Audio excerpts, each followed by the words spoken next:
Well, it's been 4 months since you have last seen all three of us together. We are back for 2026 with a bit of a fresh look, the 7 Tackle Set podcast. I'm the SCWhisperer. You're going to be joined by my esteemed co-host very shortly, but we're going to be ripping into my team.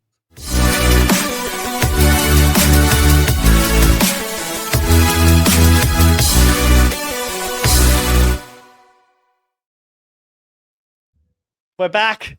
G'day, guys. Welcome back to the 7 Tackle Set NRL SuperCoach podcast, the first NRL SuperCoach podcast of 2026.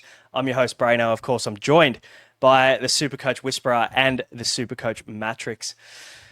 Josh, you mentioned 4 months, mate. It doesn't feel like 4 months because we've been hard at it in the background doing all sorts of different SuperCoach sports. EPL came out, NBA came out, and it just threw everything into turmoil. Our off-season got taken away from us. Absolutely. Never ever sleeps, but we wouldn't have it any other way. The punters will notice a bit of a color change as well, a bit of a brand guidelines update.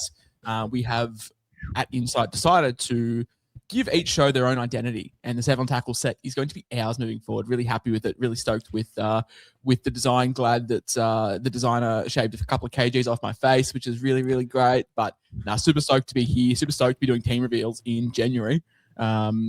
I'm pretty happy with where I'm at. I think I say this every year, but it always ends in tears come by round 4, and we question why we're doing this. But yeah, Matty, we've actually been pretty hard at the content. I think we've done already probably 40 or 50 bits of content over on the social medias. So for anyone that's fresh out there that doesn't know who we are, our handles are all over the screen: Facebook, Instagram, Twitter. That's probably the 3 primary platforms. So we've done about 40 bits of content, Matty, and you're ripe into it. How was your off season, my friend? Oh, I mean, I know you guys wouldn't know, but the Broncos winning it really helped my off season. I went on a couple trips. I went down and saw you, Josh. I think I wouldn't mind. I did an NRL player count the other day, and it was at 7 for the school holidays since the start of December. So ran into a couple of the boys. It might impact my side. And you kind of took the wind out of my sails tonight, Josh. You said, we're really keen to rip into your team, and I'm keen to rip into you. So I'm excited. What's new? Nothing's changed. It wasn't that long of an off season. No, and to be fair, it doesn't feel like an off season really anyway, because we're in our own chats. We've been talking about NRL for the last couple of months. Team pick has been out for a while, or it feels like a while. It's been at least, 2, 3, 4 weeks before Christmas it came out. It's the 9th of January we're recording this one. And, of course, we want to bring you our teams, and just to get the content flowing, we're going to get regular shows coming from January 26. And these are just a little bit of a teaser until then. So we're looking forward to jumping in and revealing our teams and our initial thoughts, at least, before the app completely opens. Of course, the team picker is available for anybody with SuperCoach Gold. So if you have SuperCoach Gold, or whatever they call it, is it SuperCoach Gold plus something? Plus in the subscription service that the Daily Telegraph offers, then you can get in there and jump in and have a look at the pricing and all that kind of stuff. But Josh, you're first cab off the rank, mate. So we get to sit back and just throw a few daggers at you and see what hits. I know Matty's been talking about it the last couple of days. He can't wait to rip in. So let's have a look at your team, mate, and we'll get the first few positions up on the screen. Take us away, my friend. Hooker, you've started off with Jake Simpkin and Reed Mahoney, and we've had some pretty big news out in the last, let's call it, hour that might shake things up here in this position. Yeah, it's unreal timing. So again, if you don't follow me, go follow me. Put a post up of sort of 8 guys that I was really not keen on starting with, and one of them was Brandon Smith. And then obviously a couple of Instagram accounts have surfaced saying that Cheese did line up with the starters today at training, which has definitely put a huge spanner in the works at 236k. And I'm sure he does feature in 66% of team reveals on this channel. So happy to leave him out for now and let you both talk about him, but he definitely does feature. I think for very similar money, you can get Simpkin and Mahoney or a grand cheese combination, which makes it very enticing. The question then becomes, how keen are you to play cheese week in, week out? I'm probably not. So I've opted for the more safer route. But yes, Jake Simpkin, Reed Mahoney. Look, much has been said about Reed Mahoney's move to the Cowboys, obviously coming from the Bulldogs last year, where it didn't go too well for him. His minutes were very much up in the air. They were moving towards Bailey Haywood. The sort of spine was all thrown out.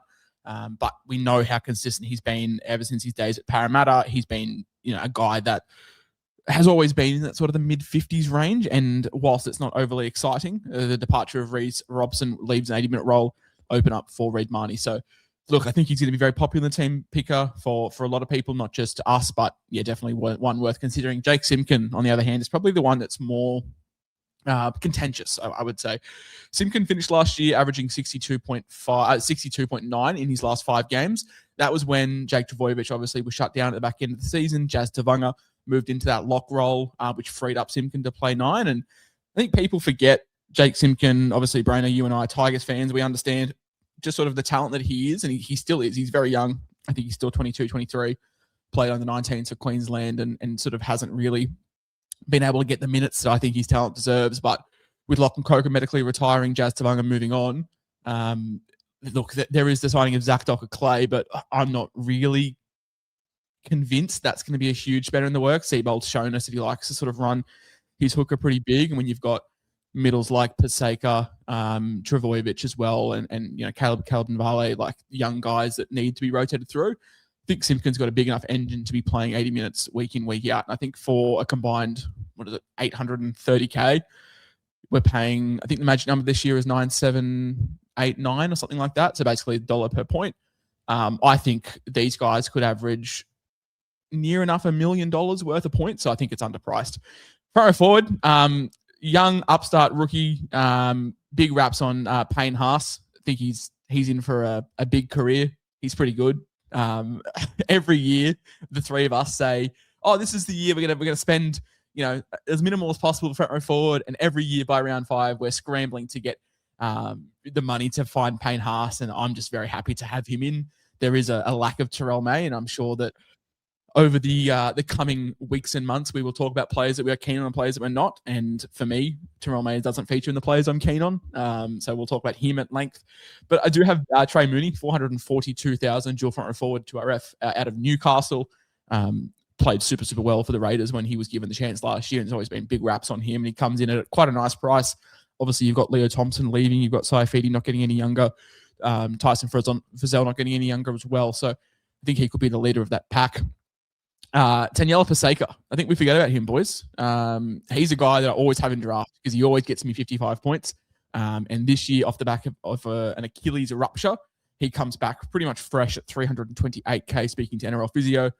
Return to performance for front row forwards is nowhere near as severe as it is for backs off Achilles. So really happy to see that. Really happy to see my front row forward 3 be playable in weeks on a pinch if I need to.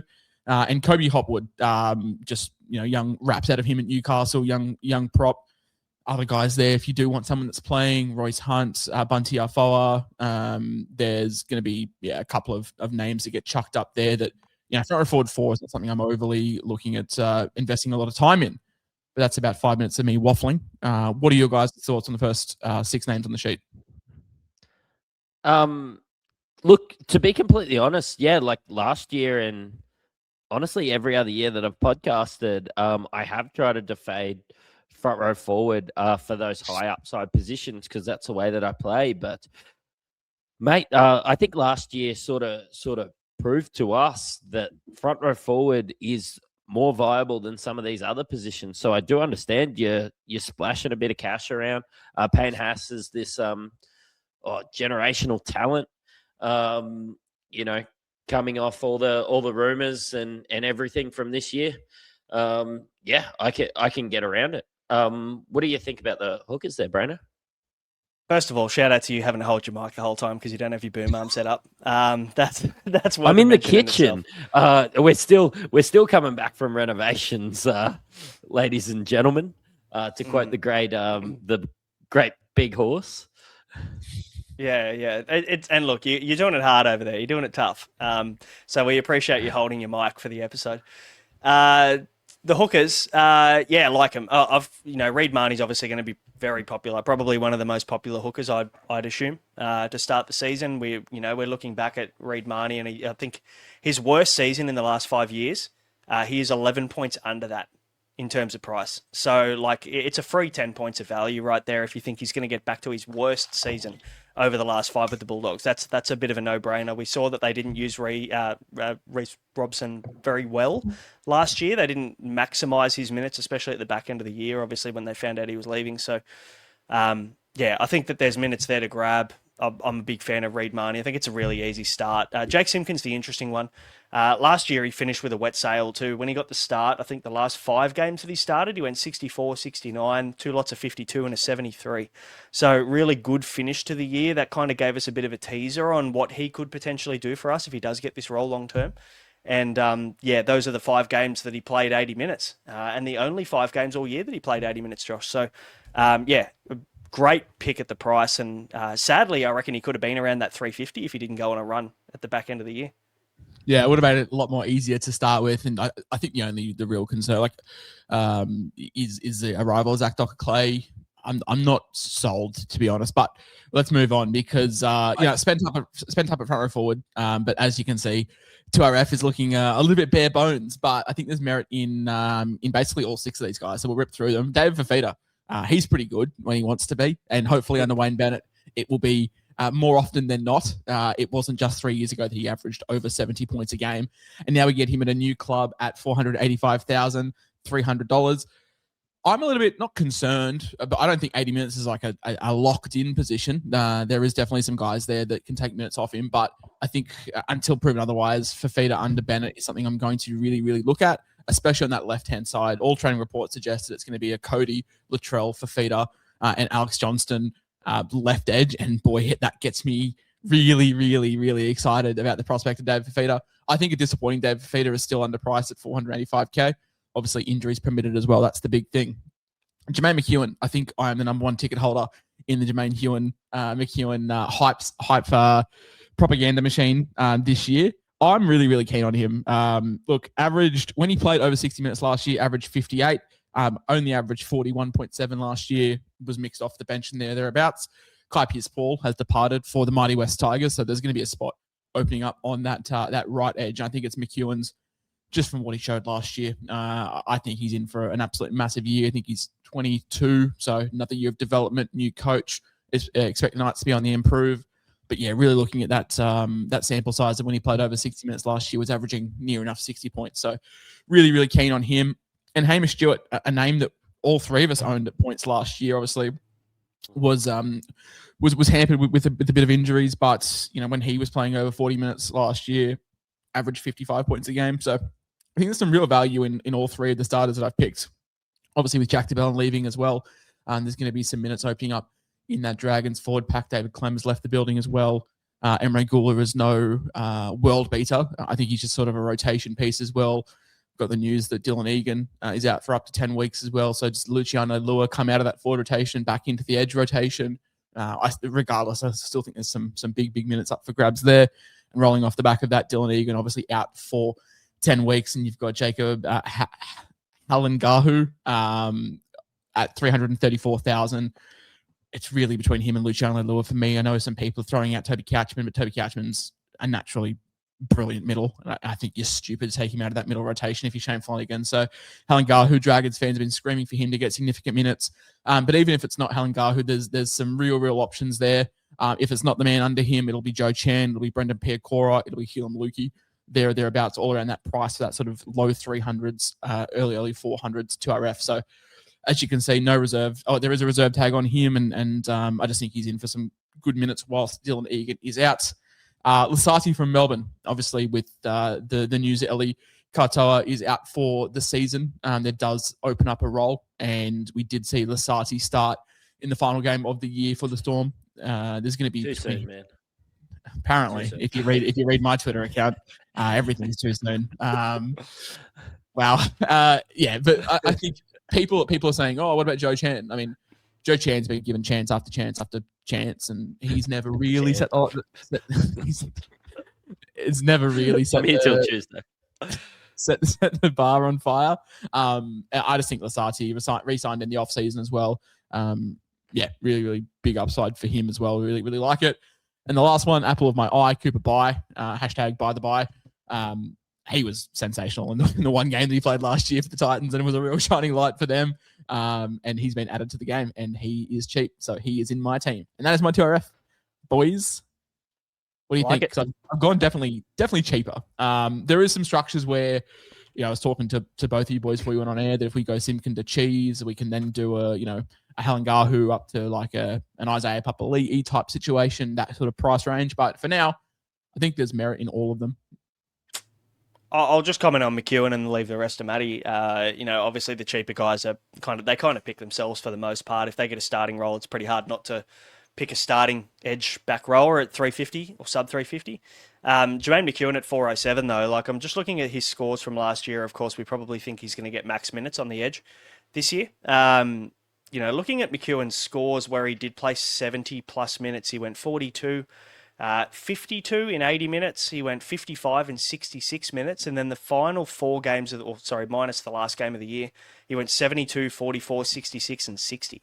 So, when this guy gets minutes, he's good. His base is great too, mind you. He went 41, 46, and 55, 57 in base last year at the back end of the season when he got those minutes. So, yeah, there's a lot to like. I think you're missing a trick by not picking Jermaine McEwen. I think he's in for a big year.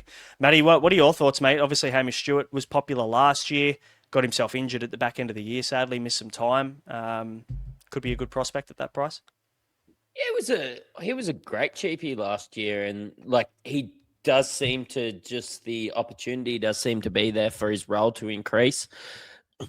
With the moves that were made and the injuries that are there, he kind of feels like a stepping stone kind of guy that is underpriced by a couple $100K. And like when I see myself buying someone like this at $400K, I just get a bit disappointed that he wasn't a $600K guy last year. And because it feels like his cheapy season was kind of cut short, so we're just gonna ride it up to somebody that is 590K in 6 or 8 weeks, I feel. Yeah, absolutely. Yeah, your halfback, Josh. Obviously, we talked a lot about Mitch's younger brother Cinders Moses last year, but Mitchell Moses is the original. Tell us why you're keen. He is the OG. A 56 average last year doesn't look fantastic on paper when you factor in the missed a lot of the preseason. Never really found gears with this Parramatta side. They were floundering when he came back from injury, and they definitely improved when he was there. But the big thing for me is the goal kicking. Zach Lomax has left to Melbourne to nowhere to R360. He's gone. So the goal kicking duties will go back to Mitchell Moses, and for me, that's the big ticker. 70 average 4 years ago, 68 average 3 years ago, 64 average without the T, and 56 average last year with a hampered season through injury. I think we're getting, Mitchell Moses, 65 average minimum with the goal kicking. Parramatta are definitely a team on the improve, and they've got some real strike weapons They just brought in Brian Kelly. They've obviously got Will Penasini, Addo Carr, Sean Russell, Bailey Simonson. Like, there's the likes to line up there. Obviously, Isaiah Yongi was fantastic, and Jonah Pezzett at 6 as well. I think it's a really exciting back line. I think led by Mitchell Moses is fantastic. I know people are going to sit there and say there's no Nathan Cleary and that Mitchell Moses' best season is still 10 points behind Nathan Cleary. I don't look at that in round one. I don't look at what a player can average. I look at what they sort of can average in respect to their price. Because to me, it's like if I can get... let's take the hookers, for example. If I think Simpkin and Mahoney can average more than Grant and Cheese put together, well, I think there's just better value in going with the cheaper guys over a premium like Grant. So for me, going against Cleary, I think halfback, there's probably 4 names that we're looking at: Issues, Hines, Cleary, and Moses. And for me, I've gone the cheapest of the lot just because I think it's quite a severe underprice, and I think the floor is good enough to be a reliable halfback one. I think the ceiling is good enough to be a genuine moneymaker. As on the bench there, the big debate this preseason will be between Ethan Sanders, Daniel Atkinson. Do you go with none? Do you go with one? Do you go with both? If you go with one, which one? For me, it's Daniel Atkinson as of right now. If Ethan Sanders, we learn, gets the goal kicking duties at the Raiders with Jamal Fogarty leaving, then that changes things drastically. But for me, I think we look back to someone like Tom Duffy last year. I know that name hurts not only us three, but a lot of the Supercoach community. And we think about... Stop it. We think about a young, raw halfback that lacks a lot of NRL experience, and we see how brutal it can be. I think Daniel Atkinson, he's done his apprenticeship behind Nico Hines, behind Matt Moylan, behind Braden Trindle for, many, many years now.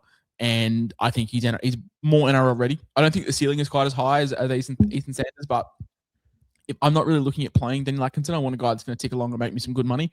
And I just think right now, on face value, if Sanders isn't goal kicking, prefer the higher ceiling and the more safe role.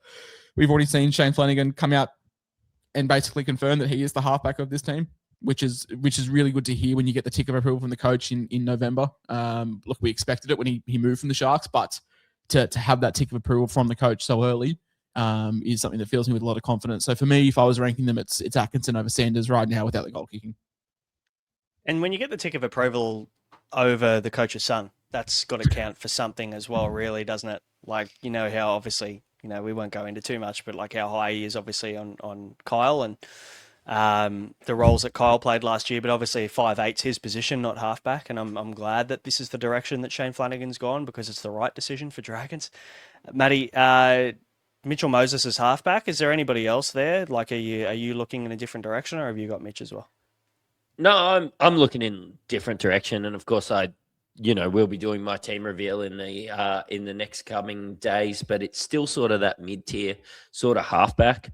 You know what? I'm hoping some other halfback only guys go and get a 5'8 duel as well, because you know what? When it comes to like the difference between like your fantasy and your SuperCoach and some of these, like a half is a half. I just need some handy duels to pop up there. But I mean, the second that Sanders does get his, I suppose, goal kicking duties, because we know that he's he's got the ball on a string when it comes to goal kicking, then I probably lean towards that. But yeah, this is the same sort of setup I'm going to have. This sort of mid-tier halfback that can score good points, that can make me maybe 100K while we're going through the early part of the season, because like we've been playing so many other SuperCoach sports, and beside Josh's EPL, like 27 weeks is a long time.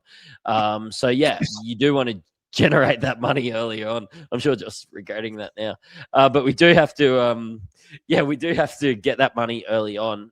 So I think the cheapie and somebody that you're comfortable playing will be the format. But yeah, I'm really hoping that Ethan Sanders gets the goal kicking. So I'll probably go him over Atkinson, just because there is probably nobody that hates the Dragons more than me in podcasting.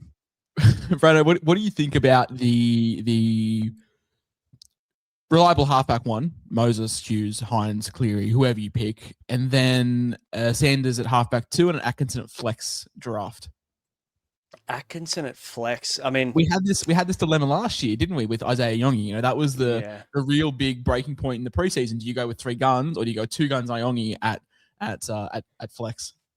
Yeah, it's a different scoring position, like Atkinson being a half versus Yongi being a fullback. You know, like, I don't know. I just feel like the word fullback just gets people into a frenzy.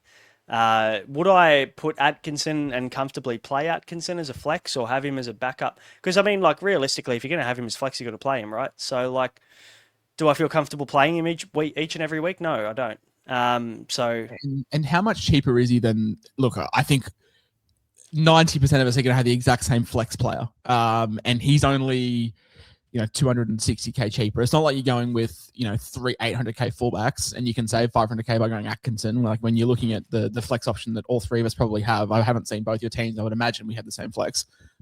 It's not that much of a saving.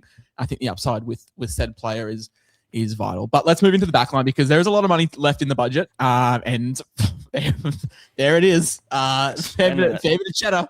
At 5'8", it's Cameron Munster for now, 682,000.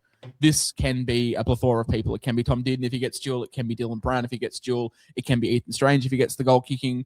It can be Sandon Smith if he gets halfback and goal kicking at the Knights as well. There is a lot of options on the table. For me, I want to go the most expensive and work my way down. For long-time listeners of me and long-time listeners of this podcast, I've preached that since day one. Always go as expensive as you want in the options that are presented available, and then work your way down if you want to jump off. But Cameron Munster, pretty good at football. He was the second best 5'8" last year behind Fletcher Sharp. His role in this Knights team is very much up in the air, so I can't be looking at him. And I think he's just sort of in the tier zone. You look at Fletcher Sharp, 74.7. I don't think that's sustainable.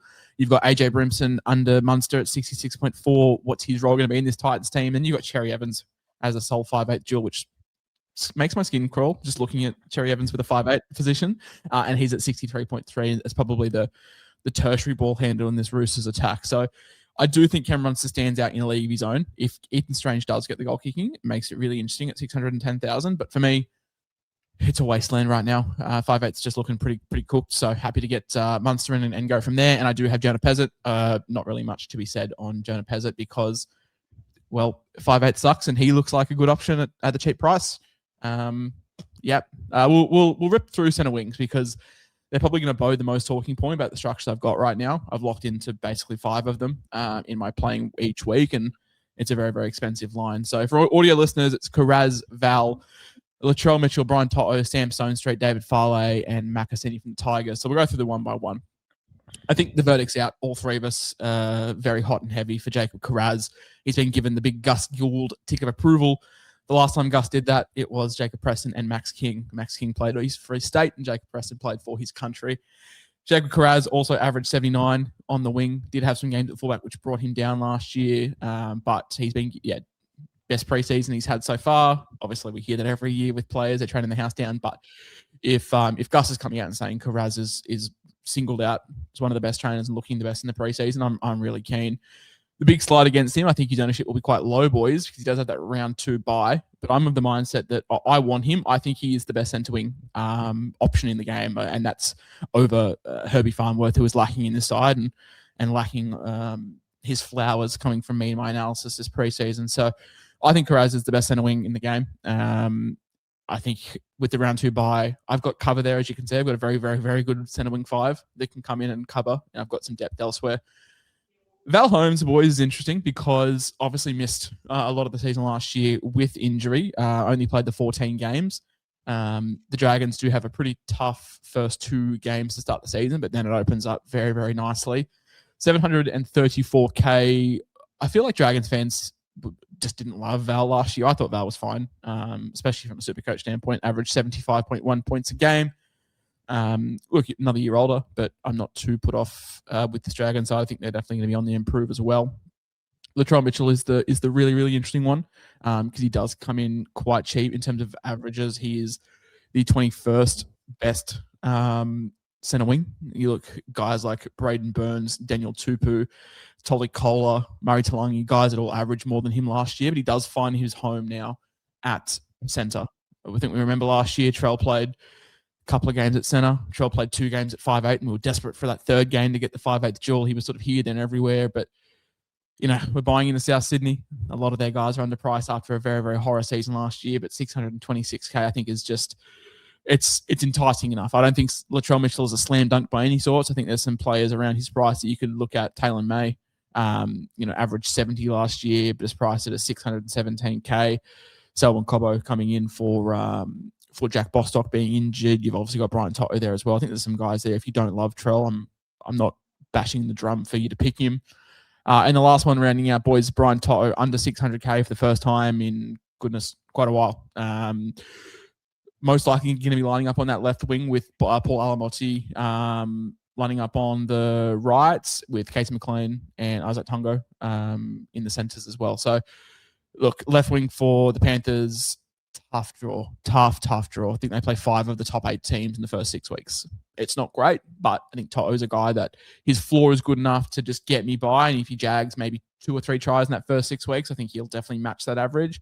And then the draw opens up significantly. And I'm sure you can make a case, listeners out there can make a case of, why don't I just bring these guys in, when the draw clears up? I'm really trying to future-proof that and not trying to make trades if I don't have to, especially when we're taking a much more risky approach in the second row. On the wing, Sam Stonestreet. I think Stonestreet frustrated a lot of people last year, but I think like people forget that his scoring was actually quite good. I think it was somewhere in and around the 60s if you take out the injury-affected games. And he now lines up on the Sharks' left wing because for anyone that doesn't keep up with international football, Ronaldo Mulatalo is going to miss a very, very large chunk of this season. And obviously, Sione Katoa will play on the right. Look, Brano, I know that you love Ronaldo more than anyone, but I wouldn't say Ronaldo is some generational winger. I wouldn't say Ronaldo continually averaging mid-60s is a product of him being exceptional. I think it's a product of him playing in a very, very favourable spot with a bit of talent as well. Ronaldo averaged 64 points a game last year. Even if we factor in maybe 6 points of talent, still think that's high 50s for Sam Stonestreet on that left wing of the Sharks. David Fale, Looks like he's got his nose in front for that vacant right wing position with Tyrell Sloan out of favour. Potentially, you've got Seti 2 on the left, potentially Christian Tuipulotu out of favour. Not sure. Shane Flanagan was on a podcast with some Dragons supporters and sort of said he wasn't training right now. He was injured, but didn't really allude to him being locked in. He did say that Fale and Seti 2 were flying, and Fale probably had his nose in front there. And Makasini is a Tigers fan. Look, we saw what he did last year when he got game time. He's definitely the future of that back line. What roles open up for him? It's probably the left wing spot with Jarrell Skelton being very up and down. You would imagine that Stafford Toa, Sonia Taruva on the right, with Taylor May on the left with the left wing spot open. But also, I wouldn't say Stafford Toa is definitely locked into this Tigers team either. I think that's a position if they do want to blood Makasini on the right centre. I think it's a spot open there, boys. But probably one of the more expensive centre wing builds I'm sure people will see from content creators this preseason. What do you boys think? Matty, you start. I'll follow. Mine's actually not that different, to be completely honest. With some of the cheapies getting thrown out in some of the other spots, yeah, I do think at this point in the preseason it does allow it. My only issue is this is the position that when we're a week out or like even round 1 TLT, guys just pop up. And I do think that there will be an extra guy that pops up, whether it be Fale, whether it be, Centre 2 or whoever pops up right now. Like there will be another 200K guy that this is the spot that you'll have to cut one of these guys. But yeah, look, at this point in the preseason when we don't know that who's going to end up in the wing, and like when all these guys go to training, and I know the Broncos are training in Toowoomba next week, and we have a look at who lines up where. Quite often the wingers are pretty hard to work out at training because they sort of pop in and out. Like it's easy to tell who's training at halfback with the ones. It's easy to tell who's training at hooker with the ones. But when it comes to the wingers, everybody sort of gets a chop. So yeah, I do think that maybe it will change come TLT. But yeah, look, if you're sitting there, with some of the best vice captains in the comp on day dot, you're going to be in a good place to start the season. Brandon, just before you peel off, I also think with this build as well, like it's very easy to get funds. Like if you're going, your fifth cheapest centre wing is 500K. Like it's very easy to find if a couple of these centre 2RF boys don't get named, like this is the spot where you pull from. No, and looking at centre wing, I mean, there's so many good value picks. We showed even last year, like the amount of good centre wings that were available is insane. Versus fullback. Of course, fullback's still kind of the primo position, but for the most part, we're looking at centre wing this year, and you've got 4 guys right there. Latrell, obviously, is centre wing only this year. That gives us an extra little bit of a buffer in that position. But you've got Herbie Farnworth, you've got Mark Nwanga Nitawaze, you've got Kale Iro, who was awesome for the Sharks last year that you haven't got. Roger Tuivasa-Sheck was great. Ruben Garrick is down on price this year. Like, there's so many other genuine options that you could start with, and you could probably pop them in there and go, yeah, like, I can't really argue the pick per se because centre wing performed really well for us last year, and I'd probably predict that centre wing is going to perform pretty well for us moving forward as well. So, I like stacking we're not stacking the pack this year, that's for sure. We're stacking the edges and the wing for the most part. I like it. I have a similar structure with Sam Stonestreet at centre wing 5, so just a couple of different primos. Cool. Looking forward to it.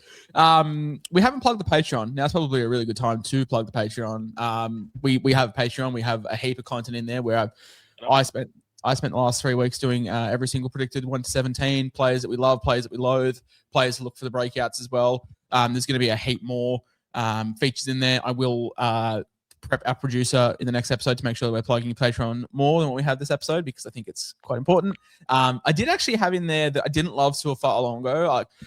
I'm on the fence, right? I think the price is definitely too hard to ignore. I love the fact that they don't have a buy until round 14, round 15. But in order to fund the centre wing and the 5'8" and the front row forward one that I've got, then he has to come in. But I think fullback this year is really, really interesting. You've got Teddy, who I think is just I don't want to be paying 870K off rip. Reece Walsh, I'm his biggest supporter, and all three of us copped so much for suggesting him midway through last year. It turned out to be one of our better calls, but I cannot get behind him in round one.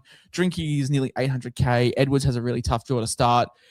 Then there's just question marks, like Gutho's old. Iongi is, 640k for his second year in NRL.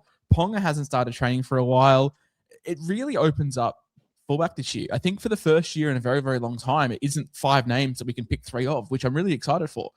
In saying that, Tom Trbojevic in the Big 26 is still there and will continue to be there. And we get our rosemary beads out and we burn sage around our house to cleanse everything and just pray to whatever God you believe in that Tom Trbojevic stays semi-fit, because we know that how good he can be every year. We Control C, Control V, say the same thing every year. But whilst Tom Trbojevic is fit and healthy, there's no reason for me not to be starting with him at 692k. And Suafat Longo, as we alluded to, 511k.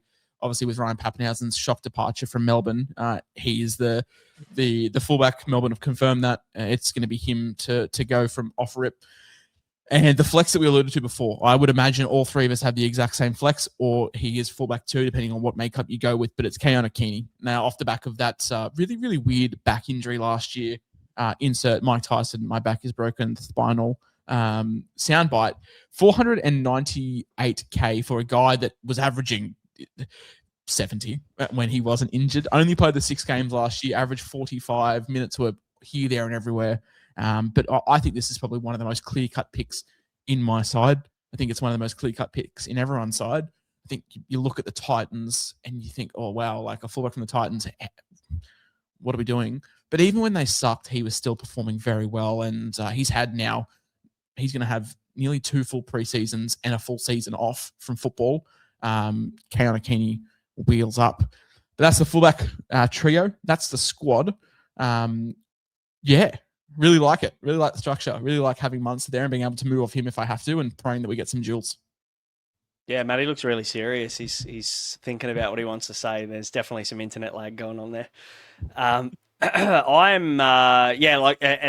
Kini's probably one of the more obvious picks. And I think I'd be very surprised if he is not nearly the most owned player to start the season. Suafat Longo, of course, is going to be up there as well.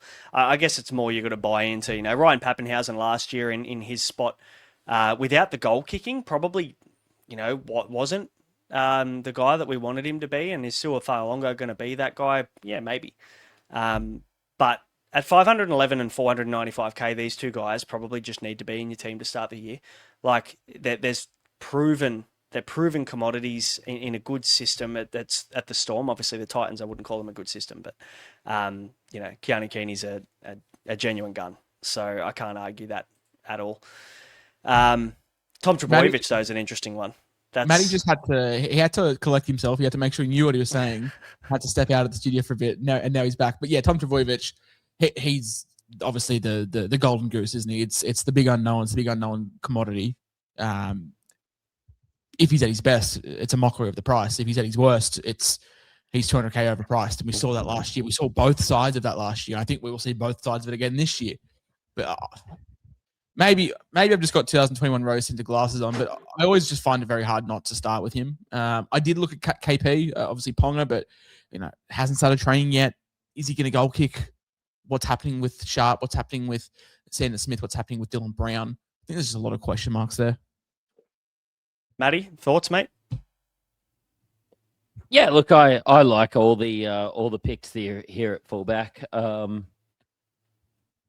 mean, there's only so many risks I can take, and you're right. Like when it comes to, I think you've got to choose a Ponga or a Trbojevic. I do think that Kini, and I'm not actually that convinced that Fale Longo's that good of a pick, but you're right. It enables you to have an elite center wing, and all of these guys, bar probably Sam Stonestreet, and his position is, I suppose, proven in this team, or at least where he's going to be lining up. You've got so many safe options at center wing that it does allow you to have a bit of a punt at Sewer.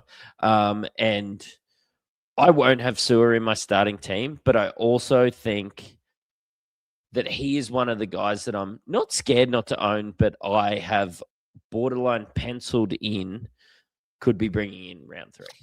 I think I'm very much the same. Like, yeah, if you go and read the Patreon link in the description, to go, have a look at the Melbourne Storm article. Like, I do write in there that I'm not like in love with the pick. I don't think he's like some slam dunk must have like Kini is.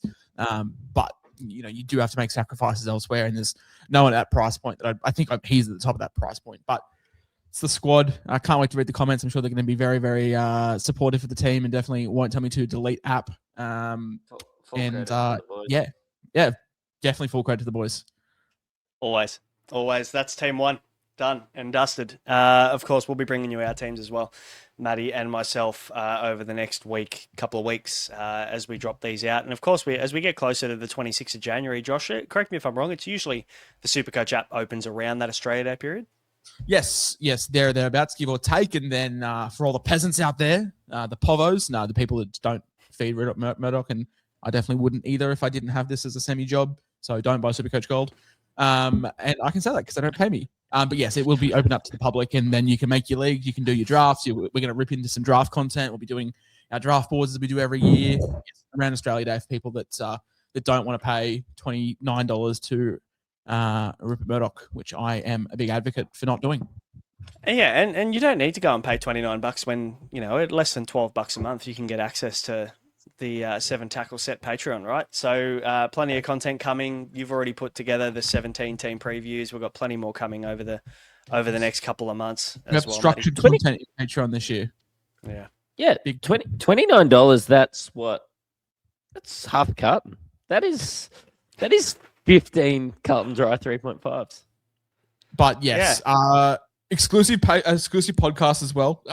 Like our long podcast, hour and a half, where we're going to talk every week about sort of random topics, review your guys' teams. There'll be 3 articles a week as well, one from all 3 of us. And that's basically every week from now until the season. You get that for $12 a month. So, $4 a week.